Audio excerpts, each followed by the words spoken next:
I'm Pro! And I'm New! And here's Hollow with the news!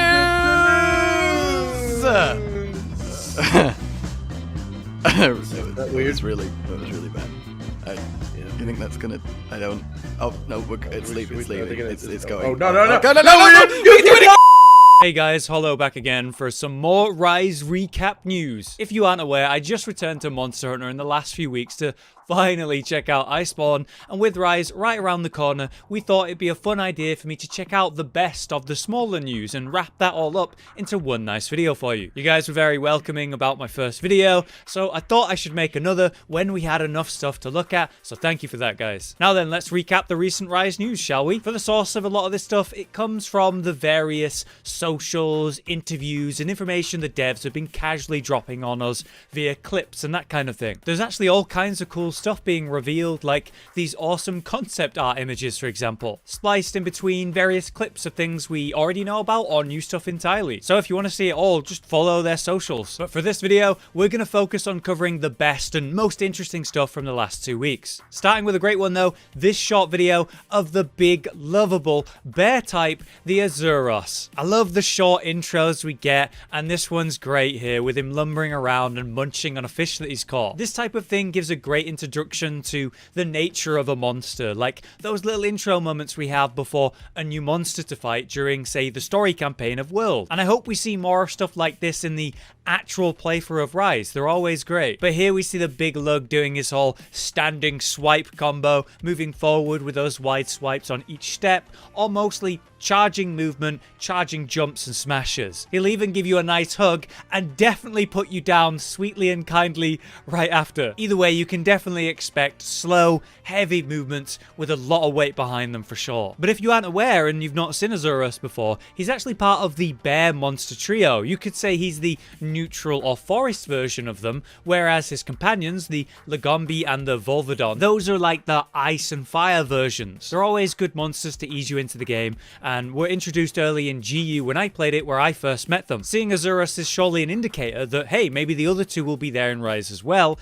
and this will continue our trend of seeing beginner monsters in Rise in these clips. I wonder though, can we expect, say, a mid-tier monster soon? We'll get into that in a bit. Next up though, we do have this short and wonderful showcase of some various Palamute armor sets. Last time we did get a brief look at 2 of these sets, but now we get a look at a bunch at once. Classic armor sets, but for the Palamute. I don't know why I appreciate the Palamute armor so much more compared to the Palicos on average. Maybe it's because it seems more serious and functional from what we've seen so far, rather than, you know, comical that they often go for with Palicos. Either way, these look great, especially the tail on the Rathalos set. This boy got a dragon tail, son. Interestingly, a lot of people on Twitter thought the second armor set, this one, looks dangerously familiar to, say, the Zin Ogre set, since the colours do match well. And though I do think the chances of seeing Zin in Rise are, you know, really high, but since he's not been announced yet, I wouldn't think they'd show that. I definitely think this is actually the Azuros set instead. Though I'm not sure about the last 2. Are they both alloy sets, do you think? On top of these sets, we do have confirmation of the old scrap system coming back for Rise. Naturally,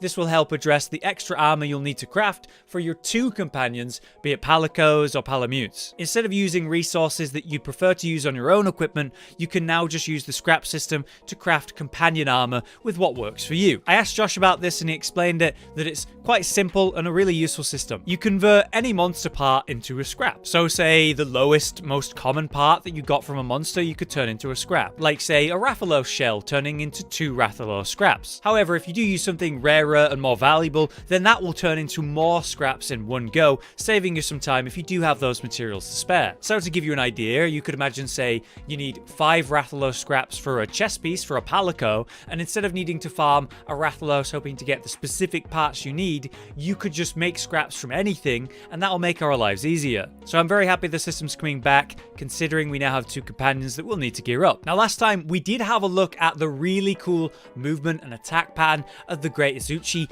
and the squad, how it does that unique combination attack to overwhelm the player all at once. Well, now we get a look at its nice armor set too.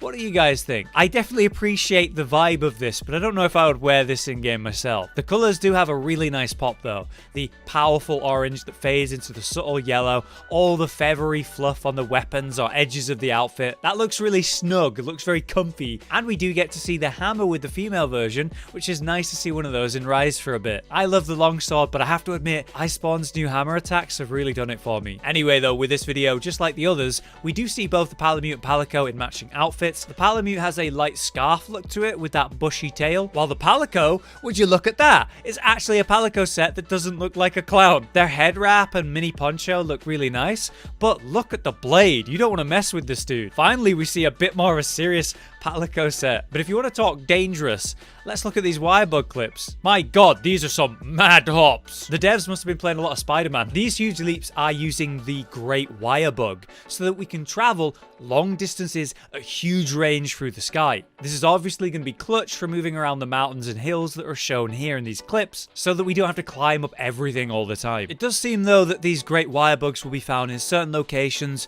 and were used after searching specific bushes and revealing them. They don't seem like you can move them around to wherever you want before you use them, which makes sense, I guess, but we'll have to see. I suspect these will be found at set locations and then also send you in a set direction, but hopefully maybe we can aim them ourselves. What do you think? Plus, we do see the Tetradodon insect glaive shown in the clips, which has this battle axe head to it, which looks really good. But while we're talking Wirebugs, I do want to just highlight the adorable short comic they released showcasing the new Wirebugs and how they work. It's a really wholesome art style and was a really sweet way to explain how the Wirebugs work. This is why you should definitely follow their socials. Like, you don't want to miss out on cute stuff like that. Anyway, and lastly, a quick word from a recent interview that they did via their Facebook page. We had a wonderful new bit of news about upcoming Rise maps. As you know, we've only seen footage from the forest region, and naturally, we will be bouncing around a lot of different environments in the full game, like we always do. However, they've always started with that basic forest style map in all of their games when it comes to the teaser footage. In the interview, they mentioned that yeah, they've got a lot to show us and they're still going to show it. They're excited to share it, specifically stating that some of these maps will make us feel nostalgic. Considering the new way they're creating maps for Rise due to our ability to jump and climb over all the terrain within that area, I don't think that means we'll be playing in the exact same areas as before in a previous game, but maybe a new version of an old region, or one that's slotted into a new map. Either way, it's great news that we'll finally have some other regions to look at, and hopefully soon. Like I mentioned earlier, it's about time that we see some mid-tier monsters, right? Instead of just the starter ones. Maybe new map footage will come with that. For now though, that's everything from the last couple of weeks. I do hope this was useful or interesting. A big thank you again for your warm welcome last time, and I hope this video was just as good as the first one. So if you liked it, please drop a like on this video, and then hopefully I can be back again in another couple of weeks for more news. If there was anything I missed as well, please drop it in the comments because I'd be happy to see more Rise information. But either way, I'm looking forward to your thoughts on this one. And for now, I've been Hollow, you've been you, and I'll see you next time.